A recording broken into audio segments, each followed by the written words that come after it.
Thank you, Madam Chair. Lou, you want to take it? Yeah, thank you, Director.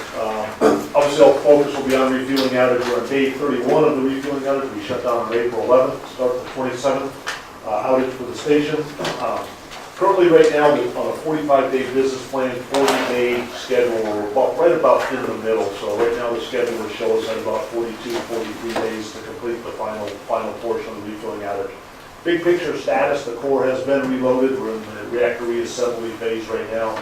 So really the major modifications, which I'll talk about in a bit, the major discovery work, the major work is behind us. It's putting systems back in service and doing the reactor reassembly and startup sequence over the next 11 days.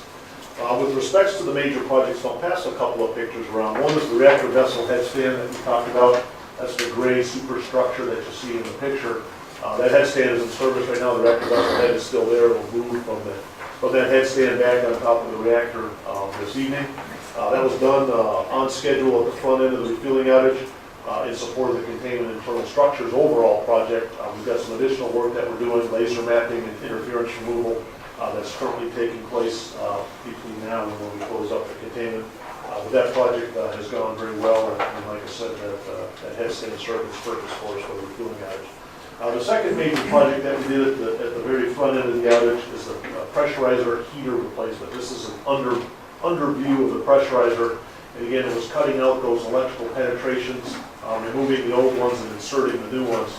That was all done with world record dose, no personal contaminations, and a very high, challenging work area and very challenging specialty welding. So what you see right now is the penetrations on the underside. And we'll do the electrical connections and the final testing as we go ahead and work through restarting the plant. The other major project was the 4160 volt bus upgrade. That's also completed. That 4160 volt bus is in service right now, supplying loads to the stations. The other major project I would highlight is this is the first time we've been inside the steam generators in 2 cycles. A lot of discussion during the extended shutdown with our Mitsubishi heavy industry steam generators. So that inspection was complete with the specialty vendors that do that kind of very intensive testing. 0 tubes replaced, very minimal, if any, degradation over the last 2 cycles that the steam generators have been in service. Very little bit of on the secondary side, which is the steam side, very small amount of sludge removed, and that affords us to not have to go back into the steam generators until 2019. So oftentimes when steam generator replacements are done, the vendors and the design is there to be able to skip 2 cycles, and it's not always the case. And so I'll say we're fortunate that the steam generators are performing very well, throughout the cycle. So again, we won't be back in there until 2019. As I mentioned, probably the 2 biggest items, and I say big items of discovery that we're working through, not an impact to schedule. We don't anticipate an impact to schedule. But if you picture the reactor vessel head, it's got mechanical penetrations that go through that are used for the control rods. We also have other penetrations that we use for instrumentation. We have a vent line that comes off the top. We had a very small packing leak on that vent line throughout the cycle, which I use the analogy, if you got even a 1 drop every couple seconds in your bathtub, doesn't seem like much, but over the course of 18 months, it'll fill up your bathtub, right? And so we had a very, very small leak that deposited some boric acid on top of the reactor vessel head. That in and of itself is not a big deal, but if you think back in history, David Spessy, and utilities that did not manage boric acid leaks on their head well, that's what the I'll say the backdrop is. So we have a clean idea that the vent line has been replaced, the boric acid has been cleaned up. We've done all of our inspections on the head. And just working through final inspections to be able to put the head back in service. So boric acid on the head is a big deal. That's in part why we made a lot of changes in the industry, and even a lot of changes in how we're able to access and be able to look underneath, crawl around with robots and just do 100% visual inspection of the head, which we have done. And like I said, I've cleaned up the boric acid that was deposited over there with no long-term degradation of the reactor vessel. The second item that we're tracking is an item that is in our backlog that we've done some inspections on. It's our containment spray ring headers.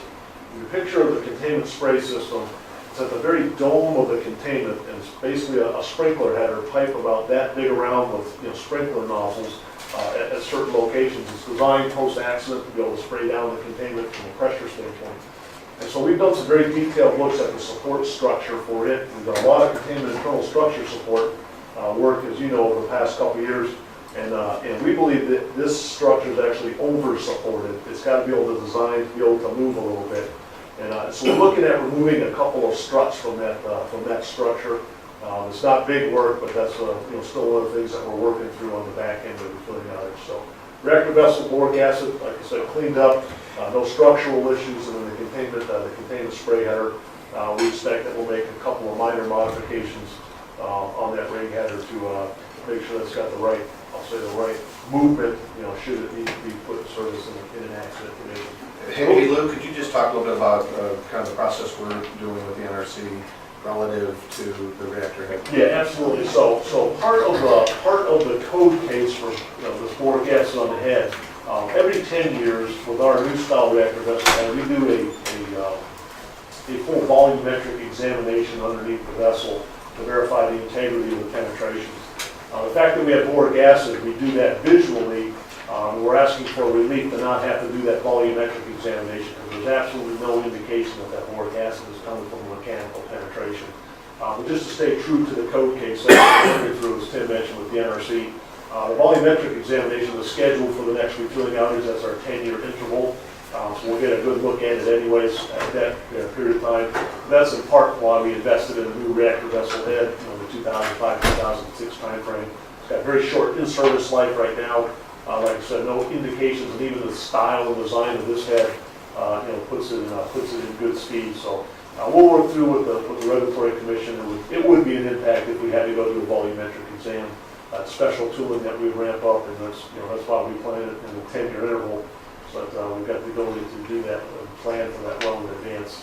And like I said, Tim, we're working through the final stages of that relief request and expect to get that granted before we get the plan done. But you really can't, you have to get the release before you get the plan up. Yes, it'll be a heat up restraint right now. We're not anticipating, it's not unprecedented, it's not, like I said. And it was actually pretty good timing with in-service inspection and inspection that took place over the past 2 weeks. The NRC's had their technical experts on site with us as we work through, characterizing and fixing the issue. Other things with respect to the outage, I mentioned industrial safety. Overall human performance has been good. We talked last month about some stand downs we did with the supplemental workforce in the weeks leading up to the refueling outage. With overall performance and a couple lower level issues, but nothing at the station or at the department level. And probably our lead story with respects to safety is dose. We've lowered the stretch goal down from 77 rem to 67 rem. And we suspect we're driving to do the sub 60 rem outage, which was a record for the station also. The big work we've got obviously is the reactor reassembly, but most of the other containment work and anything that's, I'll say, of dose significance is behind us. So we'll know that by the end of the week as we finish up the restack of the reactor, but the expectation is we beat the previous stretch goal. We knew we were going to beat it, so we dropped it again to keep the station focused on as low as reasonably achievable. On the regulatory side, it's really just clean up from a public meeting, clean up from the last component design basis inspection, which we briefed last month. Those reports are out, as I mentioned. Radiological safety and in-service inspection activities taking place at the station this month. Focus also has been with the Institute of Nuclear Power. While we're shut down in preparation for our evaluation of the fall, we have 5 evaluators out the week of April 20th, and info will be out to watch us start up the plant next week on the operations side. This month also, myself, Director McGuire, Mr. Gates, and Mr. Burke traveled first to Chicago, the Exelon Nuclear Corporate Headquarters to meet with the executive team, and then on to Washington, D.C. We had drop-in meetings with Commissioner Behrens, Commissioner Savinicki, and the EDO, Mr. Sapori. So I thought those all went well from a turnover standpoint, just from an update standpoint. And right now, I don't believe we will be back at the ARM, agency review meeting, which we've been going in June the last couple of years. I don't believe we'll be invited back to that this year. So It's good news. good thing. So. Well, what was interesting when we went to Chicago, as far as the integration, we are just considered one of their other plants. We're discussed every morning at, what time is it, 7:30 in the morning? And they've got This time during refilling outage, a lot more than 7. Yeah, there we go. But I mean, they've got us up on the screens and everything else and all the monitors, and they monitor us just as much. And they He's got to talk to them, how many times a day are you talking to them now? Yes, we do 6-hour phone calls right now at this stage of the outage. We do a couple of other focus phone calls. If you remember, the reactor services individuals that are providing additional oversight and containment and steam generator, we do 5:30 in the morning, 5:30 in the evenings on them. And a lot of touch points, 7 to 3 phone call at 8 o'clock in the morning. That's supplemented by each of the functional areas, engineering, regulatory assurance. The other departments will do the department calls at 7:30. And it's in part fleet learnings, and it's as much at this stage of what help do we need. And that's how we vector help for items that we're working through. But we put out 6-hour reports, both internally and externally on outage status, and it's a lot of oversight right now. Inspectors are gone, NRC inspectors are gone. Well, our in-house inspection, obviously our senior Right, residents, right. full-time, and, some augment, like I said, they're in a refilling outage on the area of RP and not in-service inspections. Those are planned inspections, and so baseline inspections in June will include security. And then, the only non-baseline inspection we have is we'll take another look at problem identification and resolution with a small team in December. But that's been planned. Right. Any other questions? I have a couple. Lou, how many people are working on the plant right now? And what were the highs and what were the lows? We peaked at about 800, and we're down, it's a daily graph I look at also, we're down 556 right now, between 500 and 600 right now. And that'll continue to ramp significantly over this week as we finish up the containment. And we keep a small group, post outage for some decon work and some cleanup work and taking scaffolding down. But we're very mindful of how we do that, especially with the plant back online. We peaked at about 800 people. And the OPPD employees, how many hours are they working a week? Right now, the employees are restricted by work hour rules, the covered workers, typically working anywhere between 60 and 70 hours a week, excluding the managers. Which I don't think you had supervised. No, but even that, like I said, so I look at Prospero and Mr. Dean, both, Sonny, the current plant manager, Mike, former. And so those guys offset, so we've got good oversight between those two. And we do spread the management team between days and nights. And are very mindful of, I'm very mindful, we are on the fatigue factor. It does weigh in. And like the rest of them, all that, stouts of illness that I've gone through, especially when you have that many people, around the clock, so we be mindful of that, giving people time. Thanks, Lou. Mo? Sure, I can take a few minutes and talk about a couple of things. I should mention that we're in the process of making some changes to the last document. That's the governance and oversight document that we have corporately. And what we want to do there, we want to take the OSK and address that in the last document. So that's due sometime in October. We plan on getting that done sometime maybe late August or so. So that's one change. Of course, as you know, we're working on a board oversight policy, and that's an effort of a large group that you'll have a draft sometime in the future. That's also on our schedule. The one thing that I want to mention also from a oversight perspective, as you know, we have the nuclear oversight function at Fort Calhoun, and what we want to do is make the report a little bit more comprehensive and more intrusive, and that's a feedback we got from the corporate evaluation that we had by INPO. So we want to make sure that we review that process and make sure that we're providing the board more information. And the way we're going to do that, we're going to take the nuclear oversight report and all those functional areas that we rate and we monitor on monthly and at times on daily basis.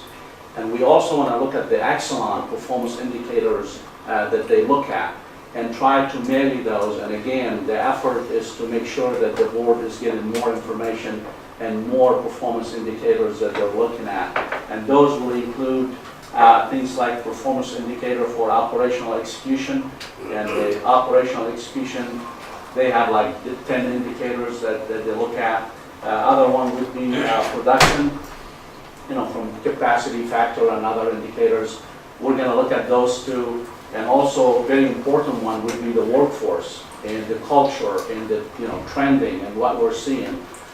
So in the next few months, you'll see the report changing a little bit, becoming a little bit more comprehensive and a little bit more, actually I shouldn't say a little more, it'll be a lot more intrusive and you'll have a lot more information. Having said that, let me just take a couple minutes and just tell you quickly where we're at from those nuclear oversight functional areas that we monitor on radio. We've changed the operations rating from red to yellow. That's a good change. And again, when I say red, I want to remind everybody that's from the excellence perspective. So red for us is above C. If you're looking at grading ABC, is above C. And when we say we're going to yellow, so we're moving toward B, just so we make sure that we're on the same page. The change will go through management challenge, and mainly to make sure that we're holding nuclear oversight accountable, to make sure that that rating change is accurate and it does reflect the improvement that we're seeing. Another good area is engineering. We're seeing improvement there. We believe that the senior management team is making an impact, and in fact, they're making quite a bit of progress. The challenge that we continue to see, and I think Lou's team and my team are very aligned on that the first line supervisors need to drive that change. They need to ensure that ownership and accountability is there. And more importantly, they need to make sure that that's taking hold and that's sustainable in the future. But overall, we believe that engineering rating will improve in the next couple months. We've seen a lot of improvement. So those are two critical areas that we're seeing quite a bit of improvement. Maintenance kept the same rating, but they're making progress. We believe Todd Kaplan, he's the relatively new director, is really making quite a bit of progress. He's getting the whole team aligned on what needs to be improving and how we're going to make the improvement. Security rating has also improved, and we're looking in the next few months for that rating to be white, which is really good. So overall, Fort Calhoun has only one OSHA reportable, no human performance events. The outage is a little bit late, but we're doing very well, and it sure looks like we're going to be below the 45 days. So overall, really, we have a lot of good news, and we're making a lot of progress. And again, the next few months, you'll see a little bit more comprehensive report that will give you more information. And I'll take any questions if you have any. That OSHA reportable was required 3 stitches, so. Correct. Yeah, just to tie a little bit on what Mo's saying, but also kind of what Lou was saying too, we're going to be reporting a little bit more now that we're going to have most of the data populated in the operating characteristics of the plant. We'll be able to share certain elements of that kind of on a monthly basis for you to be able to see as well. And then obviously nuclear oversight will kind of take that to the next level from an oversight relative to also the fleet kind of characteristics and where we are relative to that. So it's really trying to be one more transparent, more information to the board at their fingertips, and talk about it on a monthly basis so we can see trends and understand the mitigation of any of those trends that we need to execute.